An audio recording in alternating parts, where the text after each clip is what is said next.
আসসালামু আলাইকুম। কেমন আছেন সবাই? আশা করছি আল্লাহর রহমতে যে যেখান থেকে আমার ভিডিওটি দেখছেন সকলেই ভালো আছেন এবং সুস্থ আছেন। আলহামদুলিল্লাহ আমরাও ভালো আছি। চলে আসলাম নতুন আরও একটি ভিডিও নিয়ে। আজকের ভিডিওটি একটু অন্যরকম। আজকের ভিডিওটি আমি সকাল থেকে শুরু করেছি। আজকে আমার ছেলেকে সকালে ডক্টরের কাছে নিয়ে গেছিলাম। তো এই তো দেখুন, তাকে ঘুম থেকে উঠিয়ে নিয়ে এসেছি, তো তাই তার মনটা খারাপ, কেমন করে জানি এদিক ওদিক দেখতেছে। আর যেহেতু সকাল সকাল চলে এসেছি, তো সকালে নাস্তাটাও করে বের হতে পারিনি। আর আমরা যে মেডিকেলে আসছি সেখানে ডক্টরও এখনও আসেনি, তো ভাবলাম যে তাহলে সকালের নাস্তাটা করি। তো মেডিকেলের এখানে ফাস্টফুডের একটা দোকান ছিল, তো আমার হাজব্যান্ড সেখান থেকে পিৎজা নিয়ে এসেছে। তো এখন আমরা পিৎজাটাও খেয়ে নিচ্ছি। আর আমাদের যেহেতু সিরিয়াল নেওয়া ছিল, তো আমাদের বলা হয়েছিল 10টা সাড়ে 10টার ভেতরে আসার জন্য। তো আমরা চলে এসেছি, কিন্তু 11টা বেজে গিয়েছিল। তারপরও ডক্টর আসেনি, কারণ রাস্তায় নাকি জ্যাম, তো সে কারণে তার একটু দেরি হচ্ছিল। আর এই যে ডক্টরের চেম্বারে আমার হাজব্যান্ড এবং আমার ছেলে বসে আছে। তো ডক্টর দেখে আমরা আবার বাসায় চলে এসেছি। তো এই বছরে প্রথম আমার হাজব্যান্ড দেখি যে তালের শাঁস নিয়ে এসেছে। তো তালের শাঁসটা আমার বরাবরই অনেক পছন্দের। অনেক দিন পরে এই তালের শাঁসটা খাওয়া হবে।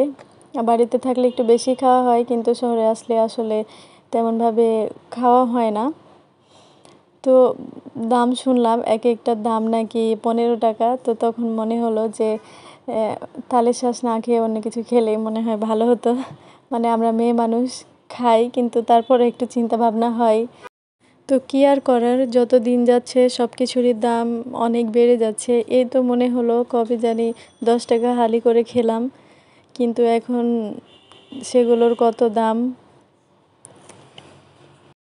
এই তো আপনাদের সাথে কথা বলতে বলতে আমি তালের শাঁসগুলোকেও ছাড়িয়ে নিচ্ছি। আর যেহেতু তালটাকে কেটে নিয়ে এসেছিল, তো খুব সহজে এগুলো ছাড়িয়ে নিতে পেরেছি। আর যেহেতু আমরা দুইজন, তাই দুইটা নিয়ে এসেছে। আবার আর আমার ছেলের জন্য আবার ডাব নিয়ে এসেছে। তো ডাবটাকে কেটে নিয়েছি, তো ওই যে আমার ছেলেকে দিয়েছি মামপটের মধ্যে, মাম বলে। কিন্তু সে একবার খাওয়ার পরে যখন বুঝতে পেরেছে যে এটা আসলে মাম না, এটা স্বাদটা একটু অন্যরকম, তো সেটা সে সবাইকে দিচ্ছে। তো দেখুন, সে খাবে না, তার বাবাকে জোরাজুরি করছে, তার বাবাকে খাইয়ে দিচ্ছে। তো তার বাবা আবার তাকে দিল, এখন সে না খেয়ে আবার আমাকে দিচ্ছে। তো দেখুন বাচ্চাদের অবস্থা। আর রুমের অবস্থা তো দেখে বুঝতে পারছেন যে সকালে কিছুই করতে পারিনি, তাড়াতাড়ি ডক্টরের কাছে চলে গিয়েছিলাম। আর এরপর চলে এসেছিলাম দুপুরে রান্নাবান্না করতে। তো আমি এখানে কচুরলতি নিয়েছি, আজকে ইলিশ মাছ দিয়ে কচুরলতিটা রান্না করব। তো আমি কচুরলতিটাকে ভালো করে পরিষ্কার করে নিয়েছি। এরপর আমি এটা লবণ মেখে প্রায় আধা ঘন্টা মতো রেখে দিয়েছিলাম, এতে করে এর যে মানে গলা ধরে এর যে ভাব সেটা চলে যাবে। এরপর আমি ইলিশ মাছটাকে লবণ হলুদ মেখে তারপরে এটাকে ভেজে নিচ্ছি। কচুরলতি খেতে আমার কাছে বেশ ভালো লাগে, কিন্তু ঝামেলা হচ্ছে পরিষ্কার করা। আবার যে মোটা কচুরলতিটা থাকে, তো সেটা আবার অতটা স্বাদ না, কিন্তু চিকন লতিটা যেহেতু দেশি, এটা স্বাদটা একটু বেশি, কিন্তু পরিশ্রমও বেশি। তো যাই হোক, খেতে গেলে তো একটু কষ্ট করা লাগবে।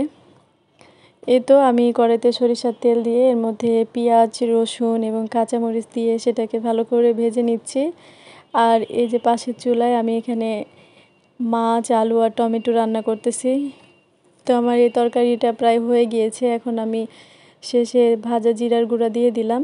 তো ভাজা জিরার গুঁড়া দেওয়ার পরে আমি এটাকে ভালো করে মিশিয়ে নিচ্ছি। তো আমি মাছের তরকারিটা এভাবে কিছুক্ষণ রেখে তারপর ধনেপাতা দিয়ে আমি তরকারিটাকে নামিয়ে ফেলেছিলাম। আর এই যে দেখুন, এদিকে পেঁয়াজটাও আমার ভাজা ভাজা হয়ে গিয়েছে। তো এখন আমি এর মধ্যে একটু আদা রসুন বাটা দিয়ে দিলাম, আর অল্প একটু পানি দিয়ে দিলাম। এখন আমি একে একে সব মশলাগুলো এর মধ্যে দিয়ে দিব।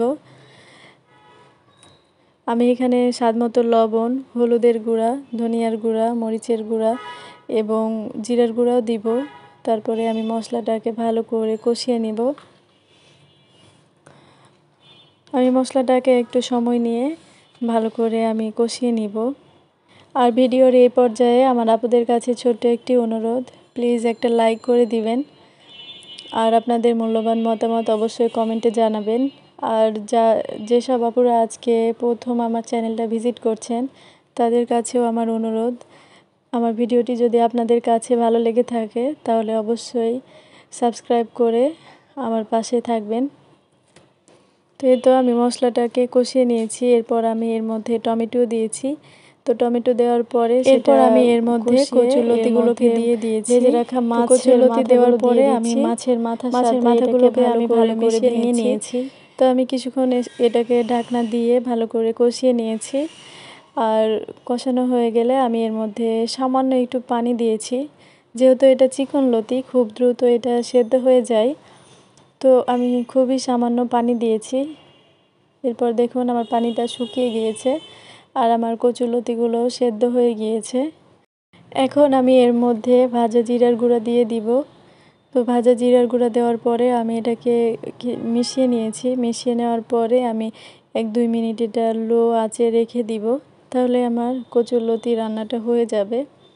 আপনারা অবশ্যই বাসায় একবার এভাবে রান্না করে দেখবেন, খেতে কিন্তু ভীষণ মজা লাগে। আর এই তো দেখুন আমার কচুরলতিটা রান্না হয়ে গিয়েছে। এই যে আমি এগুলো বাটিতে নিয়ে নিয়েছি, আমার হাজব্যান্ডের খাওয়া হয়ে গিয়েছে। তো আমি এখন ভাতটা খেয়ে নিব। এই তো কচুরলতি আর হচ্ছে মাছ আলু টমেটো তরকারিটা আমার কাছে খুব ভালো লাগে খেতে। আর এই যে আমি ভাত, শসা, লেবু সব কিছু নিয়ে নিয়েছি। এখন তরকারিটা নিয়ে আমি ভাতটা খেয়ে নিব। আর এদিকে আমার ছেলে দুষ্টুমি দেখুন। তো সবাই ভালো থাকবেন, সুস্থ থাকবেন। আল্লাহ হাফেজ।